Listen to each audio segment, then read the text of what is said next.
So, మొత్తం మీద ఇవన్నీ మీరు చెప్తుంటే హైదరాబాద్ రియల్ ఎస్టేట్‌కి మనం ఎస్పెషల్లీ మనం మాట్లాడుకున్నామంటే హ్మ్. కాస్త పాజిటివ్ కనపడుతుంది. హ్మ్. ఇప్పుడు కాకపోయినా భవిష్యత్తులో ఎప్పటికైనా మార్కెట్టు హ్మ్. ఇది మంచి మార్కెట్ అయితే ఉంటుందని హ్మ్. చెప్పి. ఇది ఇప్పుడు జరుగుతున్న పరిణామాలన్నీ చూసుకున్నామంటే. హ్మ్. మళ్ళీ ఇన్వెస్టర్స్ బ్యాక్ వచ్చి మళ్ళీ ఇక్కడే ఇన్వెస్ట్ చేసుకొని, మళ్ళీ ఇదంతా డెవలప్ చేయడానికి కూడా కొంత అవకాశం కనపడుతుంది. హ్మ్. కానీ ఎన్ని రోజులు పట్టొచ్చు ఇదంతా? చూడండి ఎన్ని రోజులు ఎన్ని పట్టొచ్చంటే రోజులు కాదు, ఎన్ని నెలలు, ఎన్ని నెలలు, సంవత్సరాలు కూడా పట్టొచ్చు. సంవత్సరాలు పట్టొచ్చు. It it it is not in the months, it is in terms of the yes. Years. ఒక్కసారి ఇప్పుడు బ్రెయిన్ గెయిను, బ్రెయిన్ డ్రెయిను.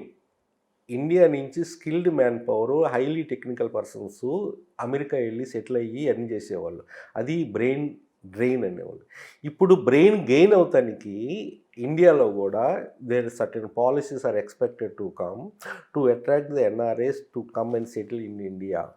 ఎందుకంటే నెక్స్ట్ 10 ఇయర్స్లో ఇండియన్ యొక్క ఎకానమీ కానీ, ఇండియా యొక్క అన్ని ఫీల్డ్‌లో, అన్ని హైలీ టెక్నాలజికల్ ఫీల్డ్‌లో మనం అమెరికా, చైనా ఇటువంటి లీడింగ్ కంట్రీస్‌తో కాంపిటీటివ్‌గా మనము ఇక్కడ మ్యానుఫ్యాక్చరింగ్ గానీ, ఫెసిలిటీస్ గానీ చేయబోతున్నాం. మీరు మీరు మీరు రీసెంట్‌గా కూడా చూడండి, సెమీ కండక్టర్స్‌లో కూడా ఇప్పుడు India one of the best అనేది ప్రూవ్ చేయగలిగింది. డ్రోన్ టెక్నాలజీలో ప్రూవ్ చేయగలిగింది. ఎలక్ట్రికల్ వెహికల్స్‌లో బ్యాటరీస్ కానీ, వీటిలో గ్రీన్ ఎనర్జీలో కానీ వీఆర్ వెరీ కాంపిటేటివ్. అంటే నెక్స్ట్ 10 ఇయర్స్‌లో ఇదే పాలసీస్ కంటిన్యూ చేస్తే విల్ బీ నంబర్ 2 పొజిషన్స్‌కి వచ్చినా కానీ మనం డెఫినెట్‌గా ఆశ్చర్యపోవాల్సిన ఎకానమిక్ అంటే నేను చెప్పేది ఏంటంటే there are n number of opportunities in India, especially in Hyderabad area. So, Hyderabad real estate గురించి మాట్లాడుతున్నాం సార్. హ్మ్. హైదరాబాద్ రియల్ ఎస్టేట్‌లో ఫ్యూచర్‌లో మంచి గ్రోత్ ఉండే ప్లేసెస్ హ్మ్. అంటే ఖచ్చితంగా అక్కడ ఇన్వెస్ట్ చేస్తే హ్మ్. మంచి రిటర్న్స్ వస్తాయని చెప్పి కొన్ని ప్లేసెస్ మీరు చెప్పగలరా? ఓకే అండి. నేను హైదరాబాద్ యొక్క రియల్ ఎస్టేట్ పరంగా నేను ఒకటి హైదరాబాద్‌ని ఒక 3 టైర్స్ జోన్స్ కానీ 3 గ్రోత్ జోన్స్ జోన్స్‌కి డివైడ్ చేశారు. నేను డివైడ్ చేస్తానండి. నంబర్ 1 గ్రోత్ జోన్ ఇది stability zone. Stability growth zone అనమాట యాక్చువల్లీ. Stability zone. వాటిలో ఏమొస్తుందంటే అటు గచ్చిబౌలి, హైటెక్ సిటీ, నర్సింగి, కోకాపేట ఈ ఏరియాస్ వస్తాయి. అవును. జోన్ ఇయన్నీ 1 ఇది.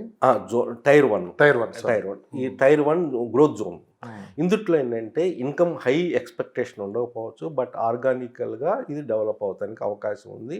Almost is about to saturated point.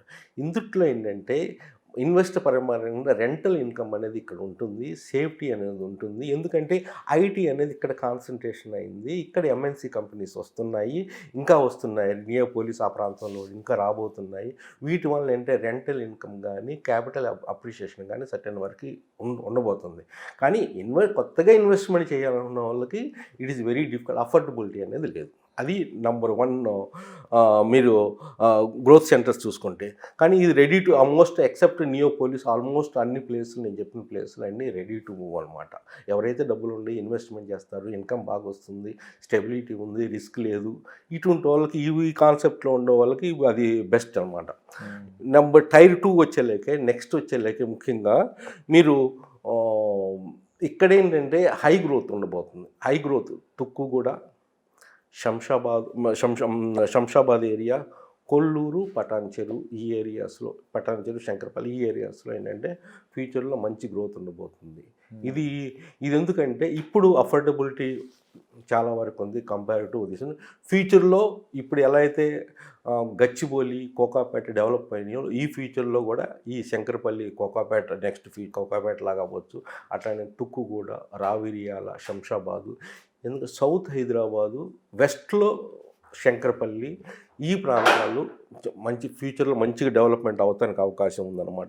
అంటే ఫ్యూచర్ మల్టిప్లికేషన్ దృష్టిలో ఇండియా ఈరోజు ఇన్వెస్ట్‌మెంట్ చేసుకునే వాళ్ళకి మంచి రిటర్న్స్ నెక్స్ట్ 5 ఇయర్స్‌లో 2-3 టైమ్స్ మీకు రిటర్న్స్ అనేది ఇక్కడ ఉండబోతుంది. ఎందుకంటే కారణం ఏంటంటే అటు రాబోయే ఇన్ఫ్రాస్ట్రక్చర్ ఫ్యూచర్ సిటీ యొక్క employment more than 10 lakh employment next 10 ఇయర్స్‌లో రాబోతుంది.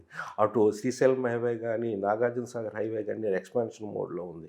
330 ఫీటు వార్ ఫుట్ మీద ఇప్పుడు కన్స్ట్రక్షన్ జరుగుతుంది. ఏది రావిరియాల నుంచి ఓఆర్ఆర్ రావిరియాల నుంచి ఎగ్జిట్ నెంబర్ 13 కాడ నుంచి ఆమన్గల్ దగ్గర ఆకుతోటపల్లి వరకు రాబోయే రీజనల్ రింగ్ రోడ్ కనెక్ట్ అవుతుంది.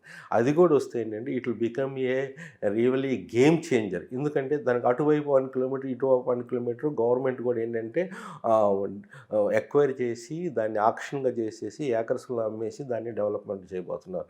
ఫ్యూచర్ సిటీ ఒకటైతే ఇటువంటి యొక్క రేడియల్ రూట్స్ యొక్క ఇంపాక్ట్ సౌత్లో ఎక్కువ ఉంది. ఈ సౌత్ హైదరాబాద్ ఏంటంటే నెక్స్ట్ 10 ఇయర్స్లో అద్భుతంగా డెవలప్మెంట్ ఉండబోతుంది. ఇంకోటి కారణం ఏంటంటే ఈ ఫ్యూచర్ సిటీ నుంచి కూడా central government and state government they're planning one separate green field highway from the future city to the Amaravati, then Amaravati to the Machilipatnam అనమాట. Amaravati 211 kilometres they're expecting. State green field అంటే కొత్తగా సపరేట్ రోడ్, ఒక direct straight line లాగా. 211 అంటే ఫ్యూచర్లో వచ్చే trains మీరు చూసుకుంటే more than 300 kilometres per hour, అంటే విత్ ఇన్ 1 అవర్లో మన అమరావతి చేరుకునే విధంగా. అంటే there is a separate growth రాబోతుంది. నమస్కారం అండి, నా పేరు Valluru Venkateswarlu. I'm real estate advisor and consultant. I'm retired general manager from Airport Authority of India and ex defence also.